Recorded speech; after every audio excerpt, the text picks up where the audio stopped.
네, 오늘처럼 이렇게 잠시 쉬어가는 장세에서는 매크로적인 측면에서 우리가 살펴볼 건 없는지 한번 점검을 할 필요가 있습니다.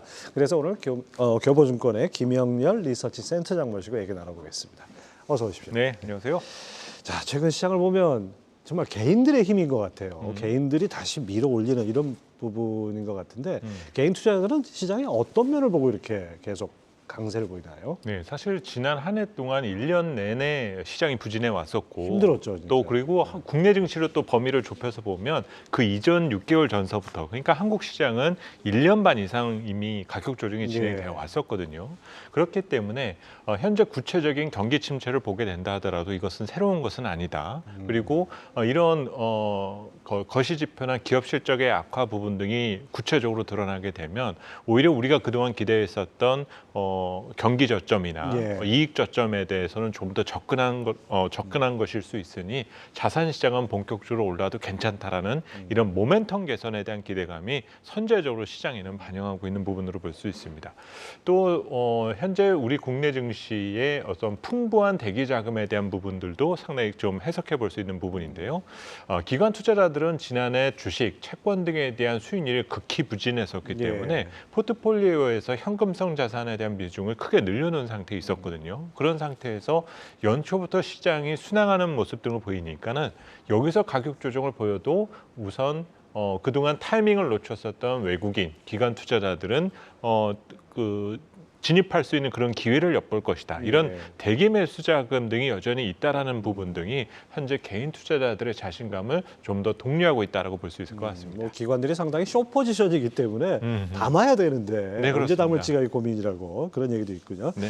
자, 그다음에 우리가 또 특이할 점이 2차 전지 관련주들의 약진. 이게 올해 특징인데 지금까지. 그동안 또 워낙 에코프로 형제들 같은 거 높이 오르다 보니까 또 초유의 매도 리포트까지 나왔어요. 네. 그래서 2차 전지를 정말 객관적이고 냉정하게 보라고 얘기를 하는데 어떻게 보는 게 객관적이고 냉정한 건지 네네. 좀 짚어주십시오. 네, 우선 산업적 측면에서 2차 전지 산업이 우리 경제의 상당히 중요한 한 축을 담당할 산업이다라는 점에 대해서는 이견이 없습니다. 2030년을 기준으로 반도체의 매출 규모를 그리고 수출 규모를 2차 전지가 따라잡을 것이다라고 보고 있거든요. 그동안 한국 경제에서의 역사 등을 살펴보면 반도체는 항상 있어 왔고 이 반도체와 호흡을 같이 할 수 있는 주체가 누굴 것이냐에 따라서 계속 성장 논리가 이어져 왔었습니다. 뭐 2000년대 초반에 자본재 산업들, 조선과 철강이 해당됐었고요. 금융위기 이후로는 완성차, 그리고 차화정 등과 같은 다양한 산업 등이 계속적으로 파트너를 바꿔가면서 이 반도체의 수준에 접근을 해왔었던 거죠. 그런데 지금의 이 해당되는 산업에 대한 성장 논리는 에너지 대입 전환에 대한 어떤 큰 메가 트렌드 선상에서 상당히 유망한 산업이다라는 점에 대해서는 분명히 이견은 없다라는 점입니다. 하지만 이제 증권사들의 리포트에서 뭐 투자 의견이 홀드라든지 이제 매도 리포트가 나오니까 아무래도 투자자분들 입장에서는 상당히 거부감을 느끼실 수 있을 텐데요. 제가 꼭 이제 리서치 센터를 맡고 있어서라기보다는 목표 주가가 어떤 식으로 산출되느냐를 조금 말씀드릴 부분이 있습니다. 보통 증권사에서 말하는 목표 주가라 하면 12개월 예상 목표가입니다. 그러니까 가까운 미래의 현금 흐름을 기준으로 현재의 주가가 싸냐 비싸냐를 가지고 평가를 해야 되는데 최근 2차 전지 관련 산업 등의 투자 의견이 조금씩 보수적으로 바뀌는 것은 밸류를 너무 먼 미래 거를 끌어왔다라는 거죠. 뭐 에코프로가 100만 원 가고 뭐 에코프로 BM도 100만 원 가고 이런 주가의 중장기적인 흐름 언젠가는 갈 수도 있는 거겠죠. 하지만 그것이 가까운 근시일 내에 실적과 비교해 봤었을 때 조금 빨리 간 부분 등이 있다라면 그 시차를 조정해 볼 부분이 있다라는 거죠. 너무 감정적으로 대처할 부분 등은 분명히 아니다라 보고 오히려 여기서 시차 조정과 일시적인 가격 조정이 나오게 된다 하더라도 더 많은 양질의 투자자들이 해당되는 성장 산업을 사볼 수 있는 기회가 주어진다는 측면에 있어서는 조금 너무 한쪽에 대한 어떤 의견만을 볼 내용 등은 아니다라고 생각이 됩니다. 많은 분들이 그랬어요. 그 에코프로 형제들 막 뛰는 거 보고서 저 주식 좋다는 건 아는데 너무 올라서 못 들어가겠다. 2차 전지 좋다는 건 누가 모르냐. 아는데 가격이 이 정도엔 살려는데 이만큼 올라가 있으면 손을 못 대는데 조정이 오히려 더 다음에 많은 분들한테 기회가 되는 그런 맞습니다. 상황이 되겠네요. 자, 우리 증시를 비롯해서 글로벌 증시가 지금 여태까지 그 압박을 해왔던 게 인플레였고 맞습니다. 또 이제 앞으로 이 전반기로 압박할 수 있는 가능성이 경기 향방이라고 할 수 있지 않습니까?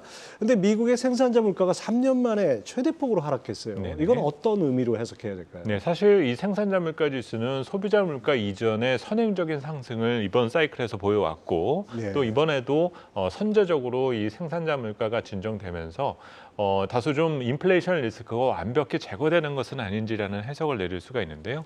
그런데 물가에 대한 해석은 양날의 검과 같습니다. 물가가 진정되면 당장은 상당히 기쁜 마음이 들 수도 있겠지만 그만큼 수요 활동이 경직되고 위축되는 것에 대한 부분 등을 그렇죠. 반영하는 측면으로 볼 수가 있거든요. 특히 최근 미국의 제조업 경기가 바닥을 헤매고 있는 상태에서 생산자 물가 지수가 하락을 하고 있다는 것은 수요 활동이 둔화되는 것을 넘어서 오히려 위축되거나 경색될 수 있다는 경계감 등이 서서히 발동되어 가고 있다는 네. 거죠. 우리는 불과 1년 동안 물가 상승 위험에 대한 부분만은 의식을 해왔었는데 오히려 이런 디플레 심리가 만들어지게 된다면 오히려 시장에서는 투자에 인색하게 되고 경기 침체에 대비하고자 하는 보수적인 경영 전략과 생산 전략으로 선회될 수 있는 측면 등이 있다는 점입니다. 또 생산자 물가 지수가 하락한 이후로는 결국 기업들의 실적도 다소 좀 부진해질 수 있다라는 하나의 경고의 메시지가 될 수 있다는 점도 참고하실 필요가 있겠습니다. 네, 그렇죠. 자, 소비자들의 수요도 상당히 중요한 변수인데 미국의 3월 소매 판매가가 전월보다 1% 떨어졌어요. 이건 어떤 경기 침체의 명확한 시그널이다 이렇게 봐야 될까요? 보통은 그 미국의 그 쇼핑 시즌이 연말에 집중되다 보니까 연초 이후로는 사실 소비 절벽이 발생되는 것이 일상적이었습니다. 그런데 최근에 들어서는 이런 소비 둔화도 다소 좀 제한된 상태였었기 때문에 어떤 가계 소득에 대한 증가 부분을 현재 미국의 내수 소비가 계속적으로 지탱해 주었었다라고 볼 수가 있거든요. 하지만 점진적으로 이런 소매 판매가 감소되고 있다라는 것은 미국의 소비 활동에도 조금씩은 변화가 있다라고 판단해 볼 수가 있는데 문제는 단순히 내수 경제 의존도가 높은 미국 경제에서 소비가 둔화되는 것을 경기 침체의 시작으로 단언하기에는 다소 좀 이른 감은 있습니다. 만약 현재 고용이 불안정해지고 소득이 감소하면서 그와 같은 영향이 소비 지표에 대한 부진으로 이어지게 된다면 이것은 구조적 문제다라고 볼 수가 있겠는데 현재로서 단순한 소비 둔화는 그동안에 이연되었었던 소비 등 계속 지속되어 왔었던 소비가 점진적으로 그 약간은 정점에 도달했다는 신호 정도로만 해석이 된다라는 거죠. 결국은 경기 침체에 대한 신호는 고용 악화 쪽으로 해석하는 부분도 현재는 조금 필요한 부분이지 단순한 소비가 둔화됐다는 정도만으로 경기 침체에 대한 진단을 내리기에는 아직은 좀 시기상조인 부분인 것 같습니다. 예, 본격적인 미국 소비의 축소 하락 이것까지는 아니다 이렇게 봐야겠네요.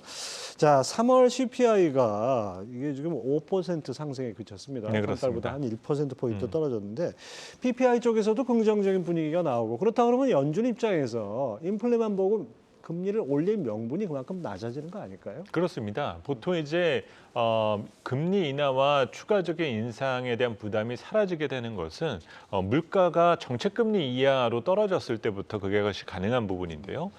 지난달 미국의 소비자 물가 지수가 이제 드디어 5%대에 진입을 한 상태고 지금대로의 경로라면은 연말쯤에는 3% 초반 정도가 이제 구체적으로 형성될 것 같습니다. 그런데 5월 FMC에서 금리를 인상하게 된다면 드디어 이제 5.25%대까지 상승을 하게 되니까 드디어 현재 물가가 정책금리 아래로 다운되는 현상 등이 나타나거든요. 근데 보통은 이런 현상이 나타나면 이제 금리 인하는 결국 그 마지막을 향해서 간다라는 해석을 내놓을 수가 있는데 문제는 이런 신호가 나타났을 때부터는 조금 더 구체적인 경기 침체 신호가 등장할 수 있는 여지 등도 있다라는 것이죠. 그리고 지금 물가가 완벽히 잡혔다라는 우리가 해석을 내리기는 어렵죠. 그렇죠. 지난해와 비교해 봤었을 때 물가의 상승 속도가 둔화되었다라는 것이지 여전히 3% 이상의 잠재 성장률을 넘는 물가 상승이 발견되고 있다는 것은 경제를 위협할 수 있는 위험 요소 등이 여전히 진행 중이다라고 볼 수가 있겠습니다. 조금 더 금리 인하에 대한 명분이 서기 위해서는 단순한 어떤 물가 안정에 대한 신호뿐만이 아니라 경기를 위협할 수 있는 침체 요소가 등장하는지가 더욱더 중요하다라는 것을 체크해 두셔야 되겠습니다. 자, 이런 경제 지표에도 불구하고 연준 인사들은 여전히 물가가 높다는 입장을 견지하고 있어요. 네, 맞습니다. 저 역시 이에 공감하는 부분이고요.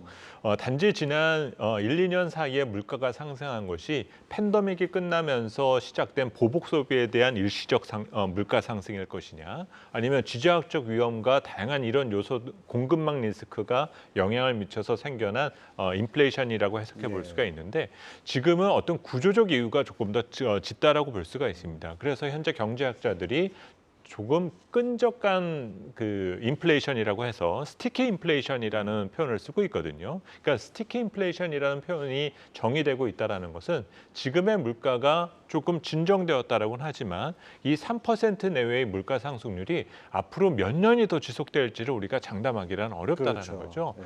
특히 이런 공급망 문제를 해결하는 데 있어서 현재 세계 경제와 글로벌 제조 산업은 중국을 대체하기 위한 노력 등을 계속적으로 이행하고 있습니다. 그러면 그동안 신흥국에 공급해왔었던 값싼 노동력과 중간재, 최종재 등에 대한 부분 등을 대체하는 과정에서는 당연히 물가가 오를 수밖에는 없고, 이런 높은 물가 환경에 기업들이 기존의 수익성을 유지할 수 있는지에 대해서는 아직까지도 의문부호가 붙는다라고 볼 수가 있거든요. 그래서 단순히 작년과 비교해 봤을 때 물가가 둔화됐다라고 해서 이제 인플레이션 문제가 끝나간다라고 믿음을 갖게 되는 것은 단순히 투자자들의 입장만이 반영된 부분이다라고 볼 수가 있겠습니다. 예. 뭐 금리를 올려서 인플레를 잡는 거는 수요 측면에서 수요를 억제해가지고 잡는 효과는 있지만은 공급 면에서의 인플레라는 거는 금리 갖고 안 되는 거 아닙니까? 그렇습니다. 예. 그런 점도 우리 감안해 봐야겠습니다. 자, 미국의 기대 인플레이션 상승도 이거 좀 짚어봐야 될 것 같은데요. 미시간대 지난 주말 발표에 의하면 4월 1년 향후 1년 기대 인플레이션 값이 중간값이 4.6%예요. 전달보다 엄청 올라갔고 작년 11월 이후 최고치인데 이건 어떻게 봐야 됩니까? 네, 여전히 그 시장 금리 현재 그 금융 불안을 진정하기 위해서 가까운 미래에 이젠 금리 인상이 끝나고 정책 금리가 인하될 것이다라는 심리는 있지만 여전히 물가가 하락할 것이다라는 우려 부분 등은 반영되어 가고 있지는 않다라는 거죠. 결국 추후에 그 연준이 금리 인하에 나서게 된다 하더라도 우리가 과거에 경험했었던 것과 같은 저금리 환경으로 돌아가는 것보다는 오히려 중립금리 정도 수준으로 수렴하는 다소 제한된 금리 인하가 시작될 수 있다는 것을 예고하는 부분으로 볼 수가 있습니다. 또 하나 주식시장 측면에서도 다양한 영향을 미칠 수가 있는데, 여전히 기대 인플레이션이 높다라는 것은 주식과 채권이라는 자산에 대한 가격 비교를 해봤을 때 여전히 채권에 대한 저평가가 해소되지 않았다라고 볼 수가 있거든요. 이는 경기 침체가 발생하고 경기 저점 통과와 확장 국면으로 했을 때 투자의 우선순위가 여전히 주식보다는 채권이 앞서고 있다는 점을 시사하는 부분 등도 있습니다. 그래서 최근에 많은 전략가들이 채권에 대한 매력이 크다라는 것을 수시로 계속 강조하게 되는 이유가 여전히 높은 이런 기대 인플레이션에 대한 영향들 때문이다라고 보시는 부분이 맞을 것 같습니다. 예. 자, 그리고 방금 그 중국의 11시에 나왔죠. 중국의 1분기 경제 성장률이 4.5% 전년 동월 대비 나왔는데 이게 뭐 쉽게 말하면 리오프닝 이후의 성적표 아닙니까? 그렇습니다. 이거 시장에서는 어떻게 받아들일까요? 네. 우선 뭐 지난해 워낙 극히부진한 성장을 보여왔었던 만큼, 그리고 지난 3월 양회에서 올해 성장 목표를 5% 내외라고 설정했었던 만큼 이제 본격적으로 중국 역시 경기 회복에 드라이브를 걸었다라고 볼 수 있을 거는 같은데요. 다만 절대적인 성장률에 대한 수준과 그리고 최근에 3월 이후의 세부 지표 등으로만 놓고 본다라면 그렇게 썩 만족할 만한 숫자는 분명히 아닌 것 같습니다.